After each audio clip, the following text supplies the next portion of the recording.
이번에는 조사시찰단을 보냈는데 1876년에서 1881년이니까 약 5년의 시간 차이가 있기는 합니다만은, 이때 뽑힌 이 관료들은 야, 우리도 이제 그 개화를 하지 않으면은 우리가 이제 어떨지 몰라. 그러니까 일본을 가서 열심히 배우자라는 생각으로 가득 찼습니다. 또 이 무렵에 조선의 이 개화 세력들이 꿈틀꿈틀 일어나기 시작을 했습니다. 조선의 개화 세력의 핵심은 뭐냐? 중인 계급들입니다. 중인 계급. 중인 계급 중에서도 해외물을 가장 많이 먹을 수 있는 계급의 사람들. 뭐겠습니까? 통역관들이죠. 그걸 역관이라고 하는데, 사신을 파견하면 사신들은 전부 이 과거급제한 사람들로 그 구성이 되는데, 이 사람들은 뭐 한문을 잘 쓸 수 있을지는 몰라도 말은 못합니다. 그래서 이 통역관, 중국어를 할 줄 아는 역관들이 가서 통역을 해줍니다. 그래서 사행을 하면 반드시 여기에 역관들이 끼게 돼 있어요. 그런데 역관들은 정부에서 그 여비를 주는 게 아니라 너희들이 가서 그 장사를 해서 돈을 벌어가지고 여비를 써라 그래가지고 이 무역을 할 수 있는 권리를 줘요. 그 당시 중국에서 조선 인삼이 굉장히 비싸게 팔렸습니다. 그래가지고 역관들은 조선의 인삼을 뭐 2,000근 뭐 이런 식으로 가져가요. 가져가서 그걸 청나라 가서 팔아가지고 그 돈으로 그 여비를 하고 그러기 때문에 돈이 굉장히 많았고, 또 서양 문물을 청나라 가서 보다 보니까 이 사람들이 개화의식이 싹트기 시작을 했습니다. 두 번째로 개화의식이 싹튼 사람들이 누구냐? 의사들입니다. 의사들. 여기 이재마 아까 나오는데, 나중에 이제 개화당의 비조라고 하는 유대치라는 사람이 의사인데, 한의사죠. 그래서 조선의 이 개화를 그 이끈 사람들은 의역 중인이라고 그래. 의사, 역관 출신의 중인들이라고 합니다. 그래서 의역 중인들이라고 하는데, 나중에 이 사람들이 그 일제시대 때 그리고 대한민국을 건국을 하는 과정에서 보면은 이 중인 계층들, 의사 이런 사람들이 나중에 이 일제시대 때도 꾸준히 그런 운동들을 해가지고 대한민국을 건국하는 데까지 그런 맥이 이어지는 모습을 볼 수가 있습니다. 어쨌든 이 조사시찰단은 12명으로 그 구성이 됐고, 그 중에 이제 대표가 어연중인데, 이런 사람들 중에 특이하게 이 군 출신들이 여기에 껴있다는 점이 우리가 특징으로 발견할 수 있습니다. 김용원 같은 사람, 이원회 같은 사람들이 군 출신인데, 군 출신도 정식 그 조사단원으로 일본으로 가게 됩니다. 이 조사시찰단 사람들은 김기수라든지 이런 사람하고는 달리 일본 행정부 각 부처, 그 다음에 군대, 세관, 산업시설들을 시찰을 하면서 5년이라는 세월 동안 또 많은 개화에 그 어떤 그 이 자극을 받아서 그런지 정말 열심히 공부를 했습니다. 그래가지고 뭐 이토 히로부미, 이노우에 가오로와 같은 일본 최고의 그 인사들하고 만나서 진지하게 대화를 나누고, 그리고 일본의 근대 제도의 세세한 부분까지 구체적으로 관찰해가지고 이 사람들도 이 일본의 그 이와쿠라 사절단처럼 많은 저서들을, 기록물들을 남겨요. 근데 문제는 이 기록물들을 써가지고 국왕한테 바치니까 국왕이 알았다. 그리고 창고에다 집어넣어 놓고 한 번도 쓰지 않았다는 거죠. 그래서 이 당시에 조사시찰단들이 그 써놓은 그런 기록물들이 지금도 규장각에 남아있는데, 아직도 어느 누구의 손때도 타지 않고 깨끗하게 남아있다. 이렇게. 그 어려운 한문으로 되어 있는 걸 누가 읽을 수 있는 사람이 누가 있냐 말이죠. 일본처럼 이거를 일본 평민들이 읽을 수 있게 이거를 번역을 해서 싼값에 공급을 해야 지식혁명이 일어나는 거 아니겠어요? 근데 이 사람들도 기록물을 남겼어요. 남겼는데, 그러니까 한문을 아는 뭐 왕만 그냥 제목만 보고 창고에 집어넣었다는 거 아니에요. 그게 일본과 우리의 차이였다.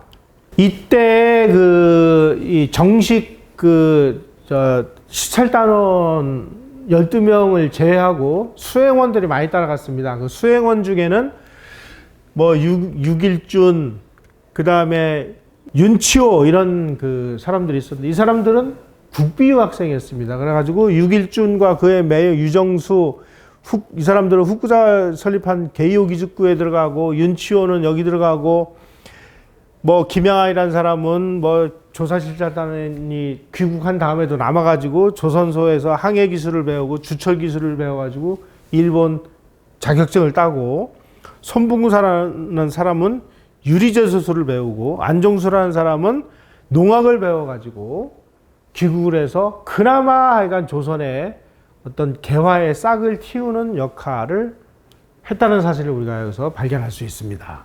여기서 우리가 이제 윤치호를 좀 주목을 할 필요가 있는데, 윤치호는 이때 일본에 가가지고 일본에서 유학을 하면서 한국인 최초로 영어를 배우기 시작합니다. 그래서 한국 최초로 영어가 가능한 사람이 이 윤치호였고요.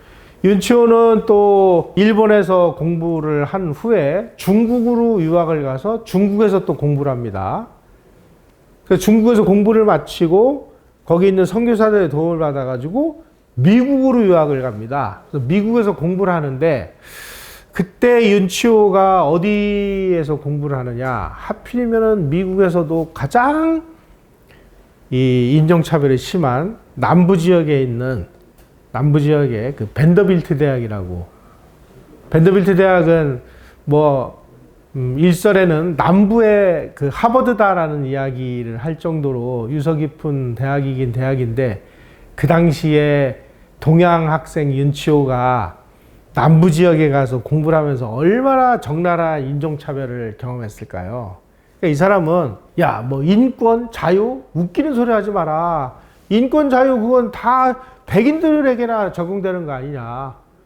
나는 미국 가가지고 이 적나라한 이 제국주의적인 인종차별을 경험하면서 동양은 동양 사람들끼리 단결해서 우리가 스스로 우리 자립하는 수밖에 없다. 똑같은 상황에서 내가 그 나라를 그 선택할 권리가 나에게 주어진다면 나는 일본을 선택하겠다. 이렇게 자기 일기에다가 써요. 우리는 이런 사람을 요즘에 친일파로 만들어놨죠. 조사시찰단은 우리가 그 이와쿠라 사절단하고 비교해 보면은 그 사람들은 서양으로 가서 거의 2년을 그 있었다면 우리는 일본으로 가서 4개월간을 공부를 하고 귀국을 합니다. 그래서 80권에 달하는 문견 사건이라는 것을 작성을 해요.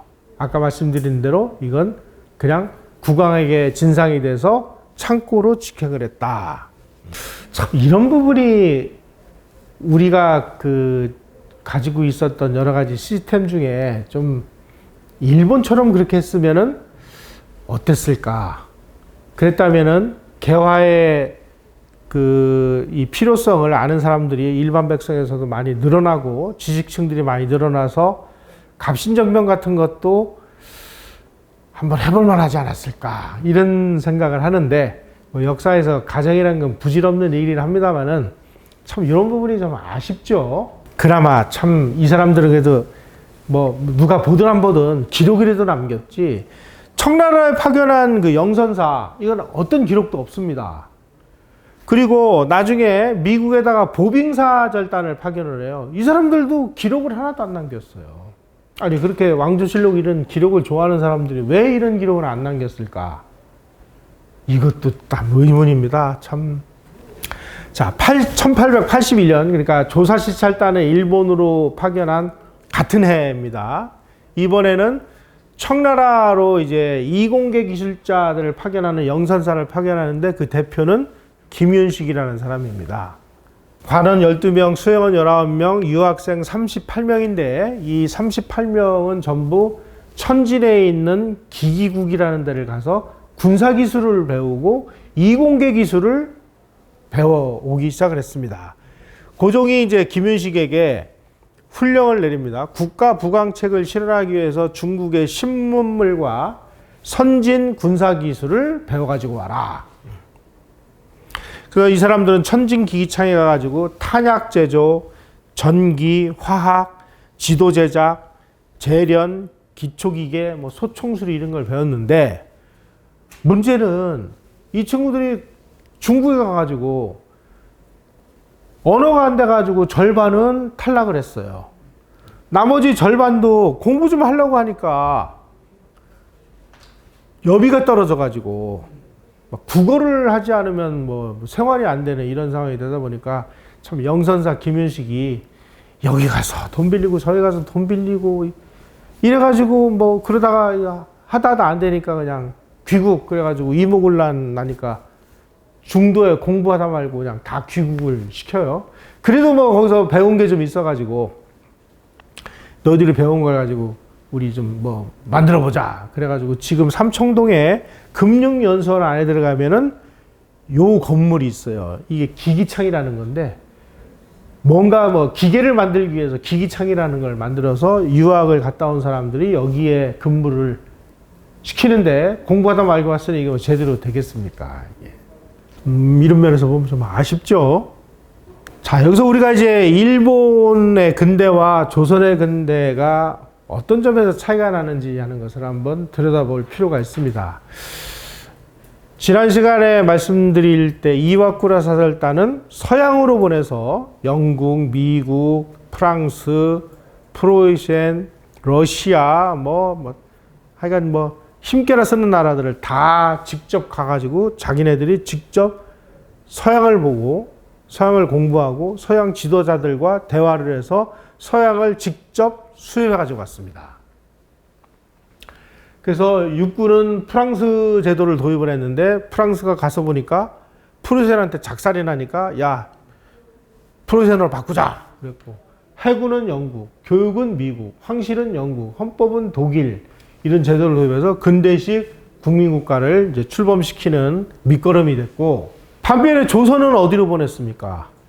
서양이 아닌 일본으로 보내서 일본인이 받아들인 근대화를 우리가 일본을 통해서 다시 받아들인 거죠.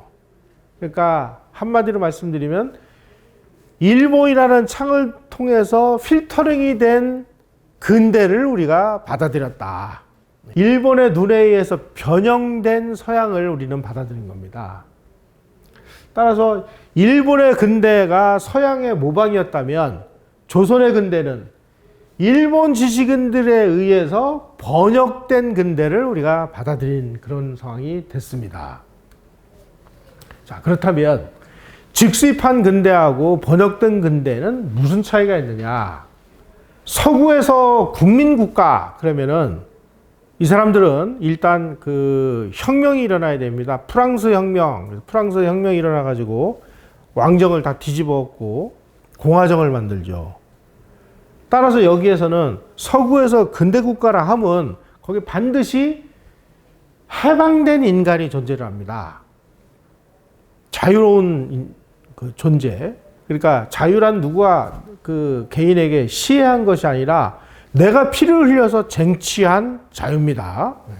이것이 바로 다원화된 근대 시민사회 창출의 원동력이에요. 미국에 지금 그 총기 사고가 저렇게 그 심하게 나고 있음에도 불구하고 총기를 규제를 못 합니다. 이거는 미국의 건국 정신하고도 연결이 되어 있기 때문입니다. 미국은 그냥 정글에서 이 지구상에 어느 누구도 나를 보호해주질 않아요. 그러니까 내가 총을 들고 나를 지켜야 되는 겁니다. 그래서 이 총기는 이 미국에서는 이 건국 정신하고도 연결이 되어 있는 거기 때문에 함부로 못 해요.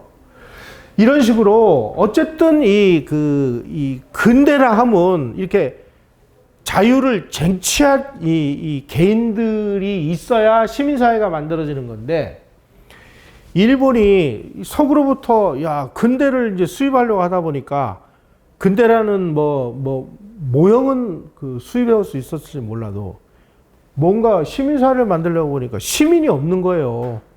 일본에서는 위로부터의 혁명이 일어났을 뿐이지 각성된 소위 말하는 이 자유를 쟁취한 그런 시민은 없었단 말이죠. 그러다 보니까 여러 군데서 막 이게 문제가 발생을 하는 거예요. 여러 군데서. 그래서 이 과정에서 막 서구의 군대를 막 자기네 멋대로 막 짜집기 하고 막 형식과 내용면에서 자기 멋대로 막 뭐 이렇게 저렇게 해서 만들어낸 이상한 근대를 우리가 그냥 두려운 걸 뿐이죠, 우리는. 그래서 지금도 우리는 개인, 뭐 시민 그러면은 이름은 있어요, 이름은 있는데 그러면 너희들이 그 네 자유를 네가 쟁취한 거냐? 아니죠. 갑자기 이승만이라는 사람이 와가지고 뭐 개인의 자유가 하늘에서 그냥 막 우박처럼 떨어진 거일 뿐이지, 우리가 총을 들고 피를 흘려가면서 우리가 자유를 쟁취하고 개인의 권리를 쟁취한 게 아니기 때문에 우리는 항상 뭐 이렇게 생각을 하죠. 뭐 야, 이런 게 있으면 이거 국가가 해줘야 되는 거 아니야? 뭐 타의에 의해서 움직이는 사람들만 있을 뿐이지, 진짜 서구처럼 피를 흘려가면서 내가 쟁취한 그 자유로운 개인은 없다는 거예요. 그래서 진정하면서 우리는 시민이 없는 거나 마찬가지입니다. 그래서 박정희라는 사람이 뭘 했어요? 국민교육원장을 만들어가지고, 야, 우리도 뭔가 한번 좀 뭐 해서 좀 새로운 근대인으로 태어나자. 그래가지고 뭐 우리는 민족 추구의 사명을 띠고 뭐 이 땅에 태어났다 뭐, 그게 잘 안 되잖아요. 일본도 마찬가지예요. 그래서 일본이 추구한 국민국가는 서구의 이 근대 산물인 국민국가하고는 완전히 차이가 납니다. 아니, 지금 뭐 각성되고 해방된 개인이 없는데 무슨 놈의 국민국가예요. 자, 일본의 이 그 천황이라는 그 시스템도 정말 알고 보니 이거 웃기는 겁니다. 천황이라는 건 뭐냐? 저 막부가 그 권력을 잡고 있을 때 천황이라는 존재는 저 교토에서 이 일본 고유의 종교인 신도의 의식을 집행하는 사람 정도의 의미밖에 없었어요. 그런데 일본이 메이지 유신을 한 다음에 가만히 보니까 일본은 266개 그 도시국가로 다 지방으로 찢어져 있었는데, 이 찢어진 것들을 하나로 묶어가지고, 야, 이제 우리는 이 하나된 국가야. 하나된 국가라는 상징이 필요하니까 뭐 좋은 게 없나 찾다가 천황을 갖다가 업어다가 이 사람이 우리 통일된 국가의 상징이야라고 그냥 앉혀놓은 걸 뿐이에요. 이 사람한테 아주 절대적인 권한을, 초원법적인 권한을 부여하고 이 사람이 천황이라고 얘기를 하지만 실제 천황이 무슨 권한이 있습니까? 뒤에서 군부가 전부 천황을 조종해가지고 이거는 천황의 뜻이야 그래가지고 지네들끼리 전쟁 일으키고 뭐 이런 식의, 참 이 서구의 근대 국가하고는 정말 맞지 않는 이런 이상한 근대일 수밖에 없는 그런 근대를 우리는 일본을 통해서 받아들일 수밖에 없었다라는 것이죠. 그래서 심지어 뭐 천황이라는 존재는 물에 비친 그림자일 뿐이다. 실제 권한은 뭐냐? 일본 군부다. 그래가지고 결국은 일본이 군국주의로 향할 수밖에 없는 여러 가지 시스템적인 한계는 이 소위 말하는 이 각성된 시민, 자기 힘으로 피를 흘려가면서 자유를 쟁취한 근대 시민이 존재하지 않았기 때문에 여러 가지 이제 모순들이 발전하고, 일본도 지금 뭐 여러 가지 뭐 헤매는 걸 보면 뭐 우리나 일본이나 비슷해요. 이게 이제 서구의 근대와 일본의 근대가 다르고, 우리는 또 일본 근대를 우리가 또 수입해 왔으니까 여기 또 이상하게 다르고 하는 이런 문제가 빚어질 수밖에 없는 것이죠.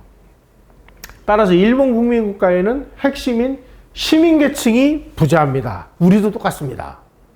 시민계층이 없으니까 그들의 자유나 평등 요구도 이거 어떻게 수용하겠습니까, 이게. 이러다 보니까 일본의 국민국가는 그냥 민족을 하나에 통합하는 어떤 그 존재로서의 국가였을 뿐이지 자유롭고 독립적인 시민이 존재하지 않는 상황에서 일본 지식인들이 어떻게든지 뭐 국가 통합을 하기 위해서 뭐 어쩌고 뭐 이렇게 하다 보니까 막 파시즘으로 가고 막 그 군국주의로 가고 하는 이 원형이 바로 이제 여기서 이제 드러나는 것이죠.